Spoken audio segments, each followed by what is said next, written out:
नमस्कार दोस्तों, स्वागत है आपका खबर समय पर। मैं विनोद आप सभी का हार्दिक स्वागत करता हूं। इस वक्त की खबर ईसानगर क्षेत्र से। ईसानगर में एक बहुत ही बड़ा आयोजन होने जा रहा है जो 15 फरवरी से 23 फरवरी तक चलेगा और इसी के सिलसिले में आज धर्म गुरुओं के द्वारा, संतों के द्वारा एक प्रेस कॉन्फ्रेंस के माध्यम से लोगों तक ये जानकारी पहुंचाई जा रही है और उसी के लिए हम लोगों को आमंत्रित किया गया था और हम जानकारी लेके आपको बताएंगे कि क्या कथा है और कब से कब तक होनी है और क्या उसके इंतजाम है और कहां कहां से संत पहुंचेंगे, क्या क्या कार्यक्रम है। तो सबसे पहले हम बात कर लेते हैं। जी, आपका शुभ परिचय।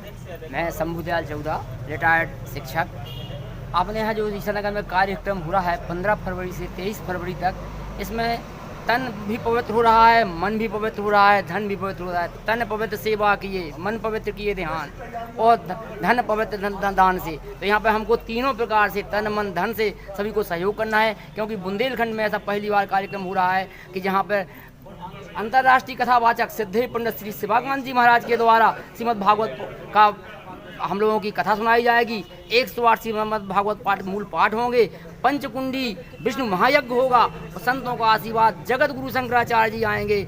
और जे हम तो ये समझते हैं कि जे हरीश मिश्रा जी जो करा रहे हैं, हरीश मिश्रा जी नहीं करा रहे हैं, ये स्वयं लक्ष्मी नारायण भगवान करा रहे हैं। क्योंकि ना तो हम करने वाले हैं ना कराने वाले हैं, करने वाले भी भगवान हैं और कराने वाले भी भगवान हैं। जी, मेरा नाम सुरेश चंद्र मिश्र है। आज यहाँ ईसानगर में जी लक्ष्मी नारायण मंदिर में आप सभी लोग एकत्र हुए हैं।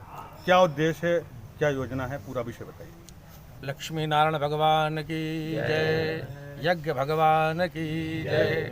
आज इस ईसानगर ग्राम में लक्ष्मी नारायण भगवान के प्रांगण में हम सब भी ब्राह्मण और क्षेत्रवासी मिल करके एक विशाल यज्ञ करने जा रहे हैं। इस यज्ञ की रूपरेखा यह है: 108 श्रीमद् भागवत महापुराण के पारायण, लक्ष्मी नारायण महायज्ञ और विधिवत भारतवर्ष के विशेष संतों के द्वारा महामंडलेश्वर, शंकराचार्य इत्यादि जितने विशेष महापुरुष हैं उन सब का आगमन होगा और ये पूरे क्षेत्र के सहयोग से किया जा रहा है।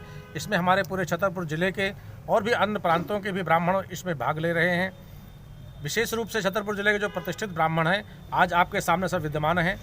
इन सब का इसमें सहयोग रहेगा कार्य करने में, सेवा देने में। हम लोग यज्ञ करने वाले नहीं हैं, यज्ञ करने वाले तो भगवान हैं, हम तो उनके सेवक हैं। हम सेवा भावना से करते हैं। अब आपने पूछा इसका उद्देश्य क्या है। उद्देश्य केवल पूरे जनमानस में, प्रत्येक वनस्पति में, प्रत्येक पुष्प पौधे में जितने जीव हैं सब सुखी रहें, विश्व शांति के लिए, विश्व कल्याण के लिए यज्ञ किया जा रहा है। और यज्ञ का उद्देश्य केवल एकांगी नहीं होता है। यज्ञ का उद्देश्य होता है सर्वे भवन्तु सुखिनः सर्वे सन्तु निरामया। सभी लोग सुखी रहें, सभी लोग निरामय हों अर्थात निरोगी हो जाएं, सबके मन की जो भावना वो पूर्ण हो। इस उद्देश्य को लेकर के हम लोग ये यज्ञ करने जा रहे हैं। इसमें पूरे जनप्रतिनिधियों का, जन जन का, इस गांव का और इस गांव के आसपास यानी पूरे छतरपुर जिले और इसके अलावा भी पूरे संभाग के क्षेत्र से इसमें लोग सहयोग करने आ रहे हैं। उनका सहयोग प्राप्त हो रहा है, सेवा करने भी आएंगे। इस विषय को लेकर के पूरे विश्व में शांति हो। इस समय पर जैसा यज्ञ का रूप विकृत कर दिया गया है, हम लोग चाहते हैं कि पूरे वैदिक विधान से यज्ञ को किया जाए। यज्ञ करना बड़ा आसान काम नहीं है। यज्ञ का मतलब होता है अपने आप को समर्पित कर देना, अपने आप को भगवान के लिए समर्पित कर देना। कब से लेके कब तक यज्ञ है? इस यज्ञ का आयोजन फरवरी मास में किया जाएगा। हमारे यहाँ पर 4 नवरात्रियाँ होती हैं, जिसमें 2 गुप्त होती हैं और 2 प्रकट होती हैं। जो गुप्त नवरात्रि माघ महीने के शुक्ल पक्ष के प्रतिपदा से शुरू होता है। इस यज्ञ का आयोजन 15 फरवरी से प्रारंभ होगा और 23 फरवरी तक इस यज्ञ को चलना है। 15 फरवरी को हम लोग कलश यात्रा करेंगे। 23 फरवरी हम जिसे कह रहे हैं क्योंकि 23 फरवरी को सबका विदाई होगा, वो भी एक यज्ञ का रूप होता है। जिन देवताओं को हम बुलाएंगे, 22 को पूर्णाहुति होगी, भंडारा होगा और 23 को हम लोग अवभृत स्नान करते हुए यज्ञ के देवताओं का विसर्जन करेंगे, आए हुए महापुरुषों की विदाई करेंगे। इसलिए हमारा यह पूर्ण यज्ञ 23 को पूरा होगा। वैसे पर्चे में और विधान में हमने 22 तारीख को निश्चित किया हुआ है। इस यज्ञ में जो शारदा पीठ के और भी पम्पलेट्स में आपके लिखे हुए हैं पीठाधीश्वर, महामंडलेश्वर, क्या इनका भी आना होना है? जितने आपको पैम्पलेट में दिखाई पड़ रहे हैं ये आ ही रहे हैं। इनकी स्वीकृति आ चुकी हुई है, इनके सबके आने की सहमति मिल गई है, सबका आदेश हमको प्राप्त हो चुका है। इसके अलावा हम लोग और भी प्रयास कर रहे हैं, इनके अलावा जो अभी संत हैं वो सब आएँ। ऐसा हमने समय क्यों चुना है, आप ये भी पूछ सकते हैं।